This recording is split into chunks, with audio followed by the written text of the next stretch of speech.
ஏசாயா 49 அதிகாரம். தீவுகளை எனக்கு செவி கொடுங்கள், தூரத்தில் இருக்கிற ஜனங்களே கவனியுங்கள்.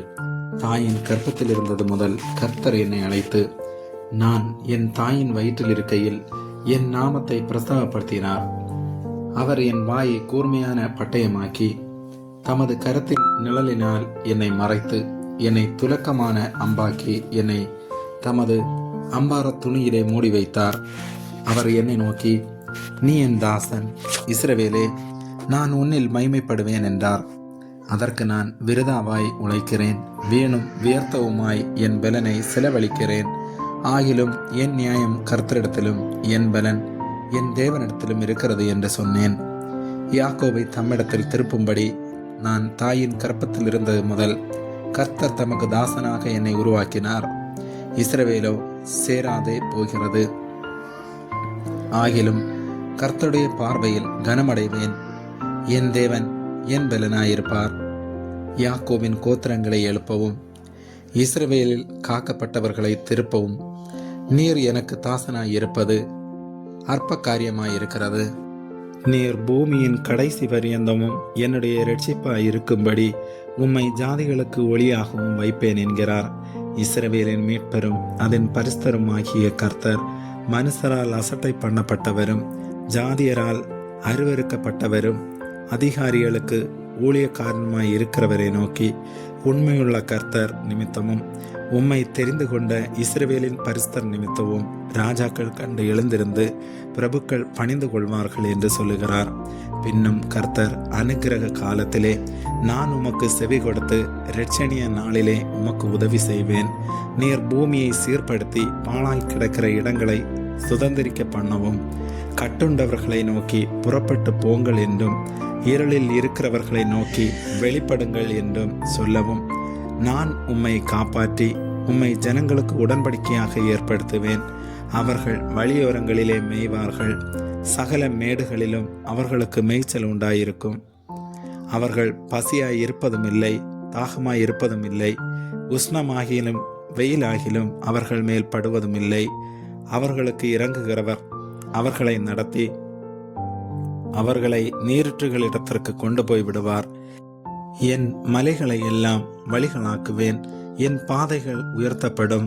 இதோ இவர்கள் தூரத்திலிருந்து வருவார்கள், இதோ அவர்கள் வடக்கிலும் மேற்கிலும் இருந்து வருவார்கள், இவர்கள் சீனிம் தேசத்திலும் இருந்து வருவார்கள் என்கிறார்.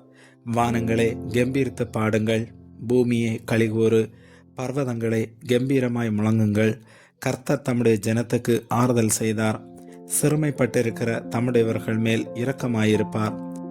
சீயோனோ, கர்த்தர் என்னை கைவிட்டார், ஆண்டவர் என்னை மறந்தார் என்று சொல்லுகிறாள். ஸ்திரீயானவள் தன் கற்பத்தின் பிள்ளைக்கு இறங்காமல் தன் பாலகனை மறப்பாளோ? அவர்கள் மறந்தாலும் நான் உன்னை மறப்பதில்லை. இதோ என் உள்ளங்கைகளில் உன்னை வரைந்திருக்கிறேன். உன் மதில்கள் எப்போதும் என் முன் இருக்கிறது. உன் குமாரர் தீவிரித்து வருவார்கள். உன்னை நிர்மூலமாக்கினவர்களும் உன்னை பாழாக்கினவர்களும் உன்னை விட்டு புறப்பட்டு போவார்கள். உன் கண்களை ஏறெடுத்து சுற்றிலும் பார், அவர்கள் எல்லோரும் ஏகமாய் கூடி உன்னிடத்தில் வருகிறார்கள். நீ அவர்கள் எல்லாரையும் ஆபரணமாக தரித்து மணமகள் அணிந்து கொள்வது போல நீ அவர்களை அணிந்து கொள்வாய் என்று என் ஜீவனை கொண்டு சொல்லுகிறேன் என்று கர்த்தர் உரைக்கிறார்.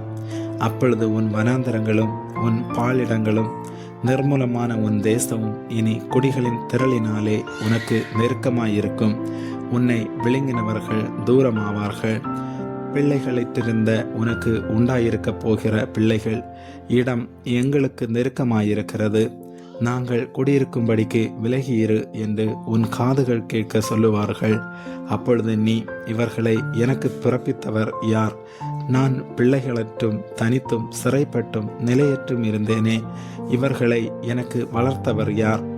இதோ நான் ஒன்றியாய் விடப்பட்டிருந்தேனே, இவர்கள் எங்கே இருந்தவர்கள் என்று உன் இருதயத்தில் சொல்லுவாய். இதோ ஜாதிகளுக்கு நேராக என் கரத்தை உயர்த்தி ஜனங்களுக்கு நேராக என் கொடியை ஏற்றுவேன். அப்பொழுது உன் குமாரரை கைகளில் ஏந்தி கொண்டு வருவார்கள், உன் குமாரத்திகள் தோளின் மேல் எடுத்துக்கொண்டு வரப்படுவார்கள் என்று கர்த்தராகிய ஆண்டவர் சொல்லுகிறார். ராஜாக்கள் உன்னை வளர்க்கும் தந்தைகளும் அவர்களுடைய நாயகிகள் உன் கை தாய்களுமாயிருப்பார்கள். தரையிலே முகங்குப்புற விழுந்து உன்னை பணிந்து உன் கால்களின் தூளை நக்குவார்கள். நான் கர்த்தர், எனக்கு காத்திருக்கிறவர்கள் வெட்கப்படுவதில்லை என்பதை அப்பொழுது அறிந்து கொள்வாய். பராக்கிரமன் கையிலிருந்து கொள்ளை பொருளை பறிக்கக்கூடுமோ, அல்லது நீதியாய் சிறைப்பட்டு போனவர்களை விடுவிக்க கூடுமோ? என்றாலும் இதோ, பராக்கிரமனால் சிறைப்படுத்தப்பட்டவர்களும் விடுவிக்கப்படுவார்கள். பலவந்த நாள் கொள்ளையிடப்பட்டதும் விடுதலையாக்கப்படும். உன்னோடு வழக்காடுகிறவர்களோடு நான் வழக்காடி உன் பிள்ளைகளை இரட்சித்துக் கொள்ளுவேன். உன்னை ஒடுக்கினவர்களுடைய மாம்சத்தை அவர்களுக்கு தின்ன கொடுப்பேன். மதுபானத்தால் வெறிகொள்வது போல் தங்களுடைய இரத்தத்தினால் வெறிகொள்வார்கள். கர்த்தரும் யாக்கோவின் வல்லவருமாகிய நான் உன் இரட்சகரும் உன் மீட்பருமாய் இருக்கிறதை மாம்சமான யாவரும் அறிந்து கொள்வார்கள் என்று கர்த்தர் சொல்லுகிறார். ஆமேன்.